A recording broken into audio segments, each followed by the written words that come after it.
¿Qué tal? ¿Cómo están, amigos y amigas de esta comunidad? Como siempre, un gusto, como siempre, un placer que nos acompañen.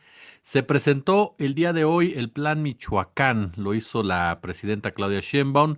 Se irán dando más detalles, más profundidades en los próximos días, en las próximas horas.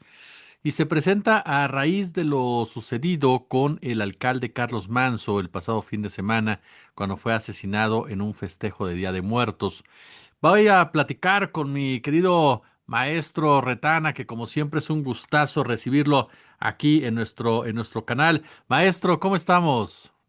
A la orden, mi estimado Jesús, también para mí es un placer estar contigo en tu programa. Muchas gracias. Gracias, como siempre, maestro. Pues de entrada la pregunta es, el plan Michoacán, ¿qué sensación le deja este plan, esta estrategia? Eh, Platicábamos también el tema de cómo es asesinado Carlos Manso a pesar de esta operación Diamante o estrategia Diamante o formación Diamante. ¿Cómo valoramos esto, maestro? Mira, creo que el programa, el plan, porque es un plan, ¿eh? Ahí es diferente un plan que un programa. El plan es más indicativo, el programa ya tiene objetivos específicos en cada una de sus partes. El plan me parece que es una respuesta absolutamente necesaria, pero te digo sinceramente, Jesús, siento un poquito improvisada la respuesta. Es decir, hay mucha presión, sí, le armaron a la presidenta y al gobierno federal un motín mediático. El hombre, el presidente municipal era un tipo querido en su comunidad, era un hombre con una gran vocación de servicio, una gran vocación de servicio, pero que desde mi punto de vista cometió errores fundamentales que lo pusieron en la mira de las estructuras criminales. Nada justifica un ataque de esa naturaleza, pero también los líderes políticos están obligados a la prudencia, al cálculo y en un momento dado a la autoprotección. Bien, en el contexto de una curva de crecimiento de la violencia en Michoacán, tenemos dos asesinatos más o menos recientes, Jesús. Creo que hay Ujú. 2 semanas de distancia y tenemos también un alcalde desaparecido. ¿Cuál es el tema más importante desde mi punto de vista, Jesús? El control de tierra caliente, lo que se le llama el control de tierra caliente. ¿Por qué? Porque esa zona que se denomina tierra caliente comprende colindancias, territorios en común entre 3 estados, que son estados con una gran presencia criminal. Estamos hablando de Guerrero, de Michoacán, del Estado de México. Tiene una colindancia menor, por ejemplo, con Jalisco y con Colima. Si tú tomas en cuenta el alcance territorial de lo que se llama Tierra Caliente, Jesús, inmediatamente te das cuenta de cuáles son los grupos más poderosos, las estructuras criminales más poderosas que allí actúan. Entonces, estamos hablando de una disputa muy, pero muy aguda, muy violenta, muy sangrienta, entre alrededor de unos 10 cárteles. Se habla de que en toda la zona pueden estar presentes alrededor de 17 o 20, pero los que están en la disputa más directa por el control de tierra caliente son alrededor de 8 o 10. ¿Por qué tierra caliente, Jesús? Es una tierra en donde hay muchísima cultivo, mucha producción, tanto de limón como de aguacate, pero también tienes muy cerca toda la costa del Pacífico. Entonces tienes allí un corredor que vale muchos millones de dólares, para decirlo rápidamente, Jesús. En términos de la producción, del control, ¿te acuerdas que ya hemos tenido crisis fuertes con el tema del precio del aguacate, del limón? Bueno, pues es que está ahí. Y hemos tenido también problemas importantes porque en toda esa zona estos cárteles están en las metanfetaminas, están en todo tipo de drogas sintéticas, están desde luego en el fentanilo. Entonces, estás hablando de una zona en extremo conflictiva. Ahí es en donde digo, los líderes políticos tienen que generar un autocontrol, no te puedes desbocar. No estamos en paz, Jesús, estamos en una guerra asimétrica y toda esa zona es peligrosísima como varias otras del país. Bien, dice la presidenta, vamos a un plan Michoacán de paz con justicia. Creo que alcanzaste a dar una revisada al documento que yo Ujú. escribí. Sí, sí. Jesús, ¿te das cuenta? Un proceso de pacificación es algo muy complejo y que se lleva años y que regularmente el principio fundamental para hablar de un proceso de pacificación es que tienes que tomar iniciativas para buscar una solución pacífica a un conflicto agudo. Aquí, en toda esta zona y en los tres estados que mencioné, tenemos un problema de guerra contra las estructuras criminales porque hay momentos en que no te dejan otra alternativa, pero la concepción general que priva o que predomina en el gobierno de la doctora Sheinbaum, como en el caso de Andrés Manuel, no es concluir el problema a través de una guerra militar, de enfrentamientos militares, de masacres. Estás hablando de buscar una derrota que necesariamente se tiene que ir al mediano o largo plazo, una derrota de carácter sociopolítica, cultural, en donde efectivamente predomine el ataque a las bases sociales del problema, en donde predomine la justicia y en donde vayas ganando poco a poco terreno para la pacificación. Entonces me parece que plantear en un contexto así un plan para ir por la justicia, perdón, por la paz con justicia, me parece que está un poquito limitado el planteamiento para el tamaño del problema. Nos dice, por ejemplo, la presidenta que hay que ir, que tenemos tres ejes: seguridad eh, y justicia, desarrollo económico con justicia, educación y cultura para la paz. Estoy seguro, estoy seguro porque alguna vez en donde trabajé yo lo planteé. No hay una concepción clara del proceso de pacificación que se requiere en el país, Jesús. Se necesita que se necesita que entendamos o que asumamos que la pacificación es el tema fundamental para el desarrollo de México. No va a haber un desarrollo con mayor igualdad, con democracia, si no tenemos un proceso de pacificación. Y para eso se necesita una formulación intelectual básica. Necesitamos que la clase política, Jesús, asuma esta tarea como la gran tarea estratégica de México. De otra manera, podemos tener avances, pero no vamos a tener un proceso de desarrollo, de progreso social más integral. No lo tenemos en la clase política, Jesús. La clase política en general es muy mezquina en su comportamiento. Mezquina en el sentido de que prefieren estar, la oposición sobre todo, prefiere estar a la casa de este tipo de eventos trágicos para armar un motín mediático, un motín político, que buscar las vías de un acuerdo por consenso para generar un programa de ataque a la inseguridad y que vaya abriendo camino a procesos de pacificación, primero en el nivel regional y luego en el nivel nacional. No hay ningún programa, ningún plan, ninguna concepción alternativa a la concepción actual del gobierno, pero son totalmente mezquinos, que no apuestan a buscar el consenso de las fuerzas políticas para ir a un proceso de pacificación, apuestan a explotar al máximo este tipo de tragedias, Jesús. Entonces, es muy difícil en esas condiciones. Esto quiere decir que tiene que partirse desde las iniciativas federales. Y por más que tengamos un gobierno federal que gobierna la mayoría, de los estados de la República, etcétera, etcétera, no nos alcanza, Jesús. Las experiencias internacionales no nos alcanzan. Yo cuando fui asesor en el Senado, me pidieron y presenté un programa de pacificación y examiné 5 experiencias.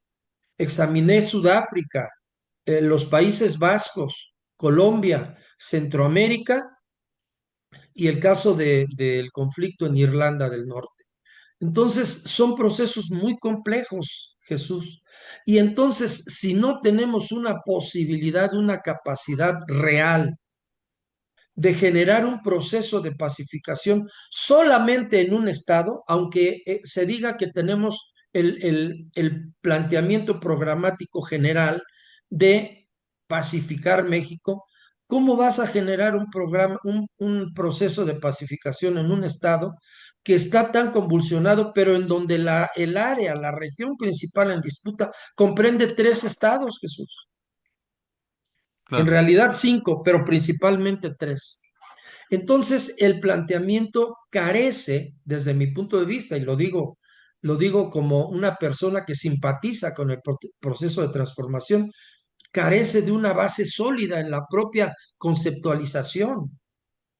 Eh, por otro lado, es un poco complicado pensar en que te digo que vamos a pacificar un estado cuando el problema está repartido en 3 y que comparten una misma región. Y si me apuras más, bueno, en realidad Jalisco y Colima también tienen una parte territorial que se considera dentro de esta franja. Son casi 20 cárteles los que operan en toda esa zona. ¿Cómo vas a pacificarlo si no tienes ningún planteamiento para disminuir sensiblemente la actividad de esos cárteles, Jesús?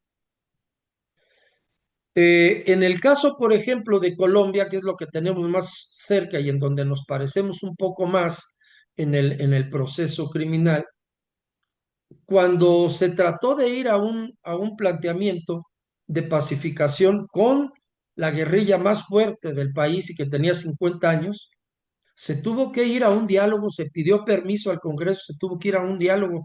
Tú para que puedas entrar en un proceso de pacificación con los contrarios, tienes que dialogar con ellos.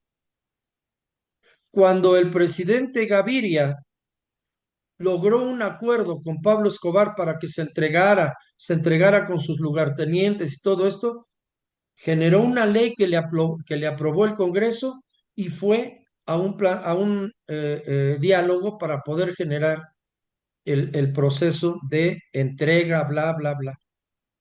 Entonces, ¿cómo lo vas a hacer si todos esos elementos están ausentes? No sé si me explico. Es decir, todos esos elementos están ausentes. Entonces, ¿con quién vas a pacificar? Por ejemplo, si en Michoacán y en Guerrero son 2 y en Oaxaca son los 3 estados en donde más recursos en programas sociales se han derramado, ¿qué cosa es lo que está sucediendo entonces? Que se generan muchos recursos para los programas sociales allí, pero no hay la correspondencia, no hay el efecto de pacificación desde la estructura social. Vimos el que ejecuta la orden de asesinar al presidente municipal, que ahora ya tenemos más datos que ayer y que antier, es un joven, es un muchacho. Claro, lo mandan porque ¿quién va a sospechar de un muchacho, de un hombre tan joven que trae una pistola 9 milímetros para asesinar al alcalde? Entonces, ¿qué está pasando allí? ¿Por qué los programas sociales no están generando el efecto buscado? No nos explican nada de eso, Jesús.